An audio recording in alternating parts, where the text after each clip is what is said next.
नमस्कार, world news में आज गजा में शांति की उम्मीद बढ़ती जा रही है। ट्रंप की योजना को हमास काफी हद तक मंजूर कर चुका है।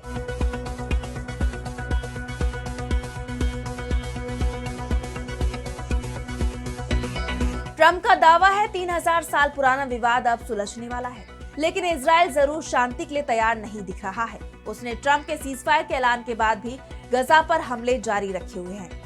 ट्रंप ने गजा का नया नक्शा भी जारी किया है, जिसे उन्होंने अपने social media platform truth social में पोस्ट किया है। लेकिन ट्रंप के हर दावे को इजराइल ठुकराता दिखाई दे रहा है, जिसके बाद ही कहा जा रहा है कि ट्रंप का शांति प्रस्ताव इजराइल को मंजूर नहीं है, क्योंकि इजराइल ना तो अपनी सेना गजा से वापस बुला रहा है और ना ही बमबारी रोक रहा है। इस पर हम करेंगे विस्तार से चर्चा, लेकिन आइए जरा उन खबरों को भी देख ले जिन पर आगे होगी बात। अमेरिका से और करीबी बढ़ाने की तैयारी में पाकिस्तान। अरब सागर में अमेरिका से बंदरगाह बनाने का दिया प्रस्ताव। भारत के लिए हो सकती है बड़ी मुश्किल। जॉर्जिया में हिंसक हुआ सरकार विरोधी प्रदर्शन। भीड़ ने राष्ट्रपति भवन को घेरा। चुनावी धांधली के खिलाफ चल रहा है आंदोलन। यूक्रेन पर रूस ने तेज किए हमले। रेल को भी बनाया निशाना। रूस बोला अब बातचीत का समय नहीं। और चलते चलते में देखेंगे एक ऐसे पक्षी के बारे में जो बदल लेता है अपना रंग। इन सभी खबरों पर हम विस्तार से करेंगे बात, लेकिन पहले एक नजर हेडलाइंस पर। नेपाल में लगातार बारिश ने मचाई तबाही। भूस्खलन में 18 लोगों की गई जान। कई इलाकों में टूटा संपर्क। अमेरिकी कंपनी ने लॉन्च किया पहला डिलीवरी यान। 1 घंटे में धरती पर कहीं भी सामान पहुंचाने का दावा।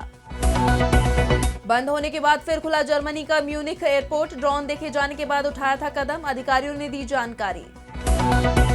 ट्रंप की नीति को अमेरिकी अदालत से झटका। 18 साल के होते ही प्रवासी बच्चों को व्यस्क हिरासत केंद्र भेजने पर रोक। अमेरिका के राष्ट्रपति डोनाल्ड ट्रंप ने हमास को चेतावनी दी है कि 5 अक्टूबर की शाम 6 बजे तक का हम समय दे रहे हैं। हमास को सीज फायर पर पूरी तरह से सहमत होना होगा। ट्रंप का कहना है कि अगर हमास नहीं मानेगा तो शांति प्रक्रिया के लिए मेरी सारी कोशिश बेकार हो जाएगी, इसलिए मैं देरी बर्दाश्त नहीं करूंगा। ट्रंप ने यह भी कहा है कि इजराइल गजा से वापसी को तैयार हो गया है। इजराइल के सैनिक वहां पहुंच जाएंगे जहां से गजा की लाइन शुरू होती है। हमास जैसे ही हमारे प्रस्ताव को स्वीकार करेगा, बंधकों और कैदियों की अदला बदली का रास्ता साफ हो जाएगा। 72 घंटे के अंदर ही इनकी अदला बदली का काम पूरा कर लिया जाएगा।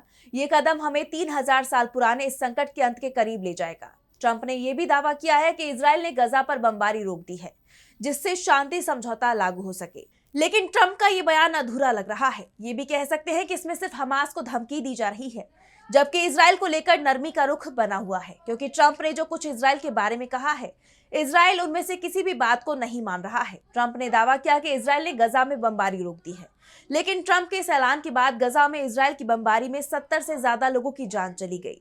नेतन्याहू ने यह भी साफ कह दिया कि गजा से इजराइल की सेना वापस नहीं लौटेगी। उन्होंने कहा कि मुझे उम्मीद है कि ईश्वर की कृपा से आने वाले दिनों में सुकोट की छुट्टियों के दौरान मैं आपको एक चरण में हमारे सभी बंधकों, जीवित और जो जीवित नहीं, उनकी वापसी के बारे में सूचना दे पाऊंगा। इजरायली सेना गजा में जिन इलाकों पर नियंत्रण रखती है उन्हें बनाए रखेगी। योजना के दूसरे चरण में हमास को या तो कूटनीतिक रूप से या हमारी सैन्य कार्रवाई के जरिए निशस्त्र किया जाएगा, या तो आसान रास्ते से या कठिन रास्ते से निपटा दिया जाएगा। नेतन्याहू ने साफ कह दिया है कि गजा के जितने हिस्से पर उसका कब्जा है वहां उसकी सेना बनी रहेगी। किसी भी कीमत पर किसी भी तरह हमास से सारे हथियार छीन लिए जाएंगे।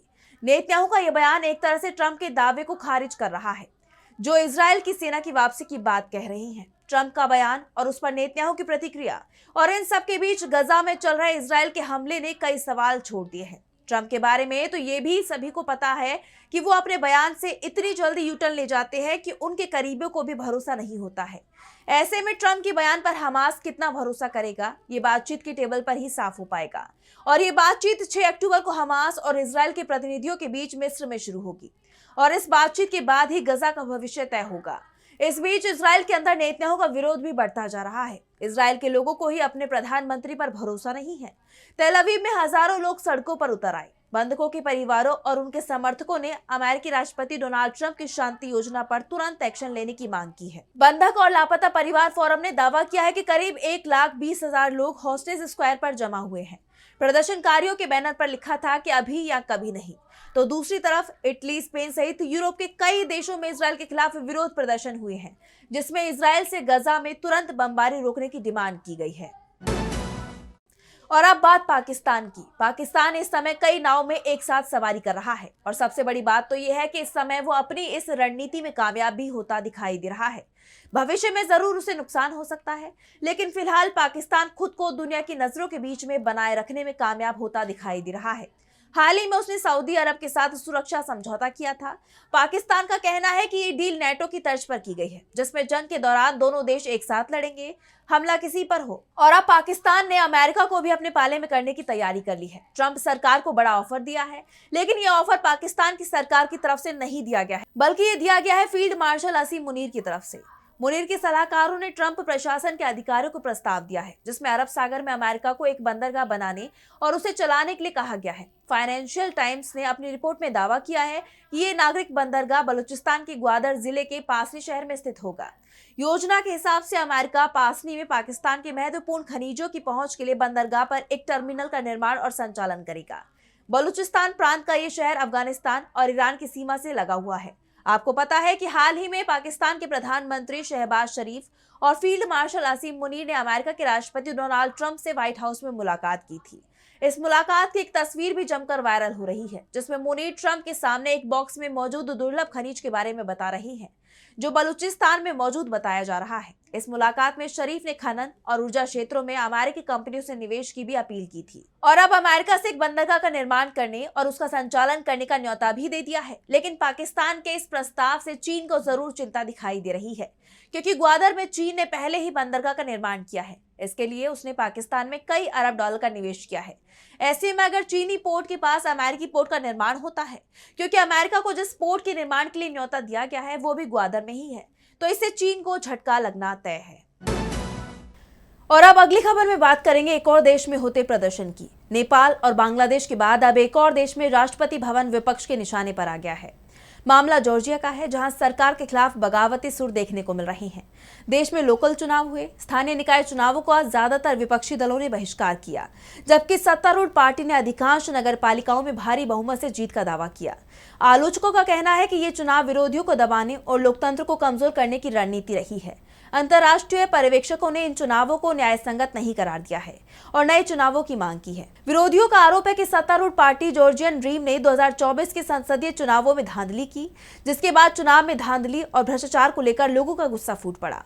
लाखों की तादाद में लोग राष्ट्रपति भवन के बाहर जमा हो गए। राजधानी तिब्लिसी में प्रदर्शनकारियों ने राष्ट्रपति भवन में घुसने की कोशिश की। उन्होंने आगजनी, तोड़फोड़ और जमकर नारेबाजी की, तो पुलिस ने प्रदर्शनकारियों को रोकने की कोशिश की। इस दौरान पुलिस और प्रदर्शनकारियों के बीच हिंसक झड़प हो गई। ऐसे में हालात पर काबू पाने के लिए पुलिस ने वाटर कैनन और पेपर स्प्रे का इस्तेमाल किया। पुलिस ने अब तक 5 कार्यकर्ताओं को हिरासत में ले लिया है। प्रधानमंत्री इराकली कोबाखिदजे ने कहा, प्रदर्शनकारियों ने ईयू के झंडे के साथ बैरिकेड्स में आग लगाई। उन्होंने ईयू के राजदूत पर आरोप लगाया कि वो संवैधानिक व्यवस्था को उखाड़ने की कोशिशों में प्रदर्शनकारियों की मदद कर रही हैं। बता दें कि कोई पहली बार नहीं है। देश में पिछले 1 साल से प्रदर्शन चल रहे हैं। जॉर्जिया पिछले साल के संसदीय चुनावों के बाद से ही राजनीतिक संकट के दौर से गुजर रहा है और अब जिस तरह से लोग सड़कों पर उतर आए हैं, ऐसे में सबकी निगाहें इस बात पर बनी हुई है कि अब आगे जॉर्जिया में क्या होने वाला है। अब बात रूस यूक्रेन जंग की। अमेरिकी राष्ट्रपति डोनाल्ड ट्रंप रूस को धमका रहे हैं। यूक्रेन को अपनी टॉमहॉक क्रूज मिसाइल देने की बात कर रहे हैं। तमाम देशों के साथ मीटिंग कर रहे हैं। लगातार मीटिंग हो रही है, लेकिन रूस यूक्रेन के अंदर तबाही मचाए हुए है। एक बार फिर रूस ने यूक्रेन के अंदर जबरदस्त अटैक किया है। रूस ने 30 मिसाइलें और 300 से ज्यादा ड्रोन से हमला किया। इस बार हमले का निशाना रेलवे स्टेशन और यात्री ट्रेन भी बनी है, जिसमें 30 लोगों की जान जाने की खबर सामने आ रही है। यूक्रेन के राष्ट्रपति वोलोदिमीर जेलेंस्की ने कहा है कि यह हमला उस वक्त हुआ जब ट्रेन शोस्टका से राजधानी कीव की तरफ जा रही थी। हमले के बाद स्टेशन का मंजर युद्ध भूमि जैसा दिखने लगा। बात शोस्टका शहर की करें तो ये रूसी सीमा से सिर्फ 70 किलोमीटर दूर है। ये इलाका लगातार गोलाबारी और ड्रोन हमलों की वजह से सबसे संवेदनशील माना जाता है।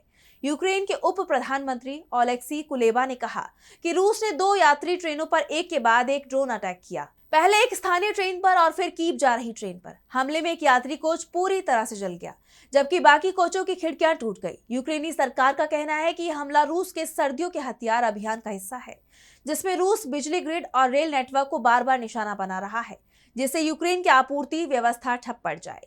यूक्रेन में रेलवे स्टेशन को निशाना बनाने से पहले रूस ने यूक्रेन की बिजली ग्रिड पर जबरदस्त हमला किया। इससे एक दिन पहले रूस ने यूक्रेन के प्राकृतिक गैस प्रतिष्ठानों पर हमले किए, जिसे 3.5 साल की जंग में सबसे बड़ा हमला माना जा रहा है। रूसी राष्ट्रपति पुतिन पहले ही दावा कर चुके हैं कि ये जंग अब ज्यादा लंबी नहीं चलेगी। यूक्रेन कमजोर हो चुका है और जल्द ही पूरे यूक्रेन जो रूस का हिस्सा है उस पर हमारा अधिकार हो जाएगा। दूसरी तरफ ट्रेन पर हमले के बाद यूक्रेन के राष्ट्रपति जेलेंस्की का भी बयान सामने आया है।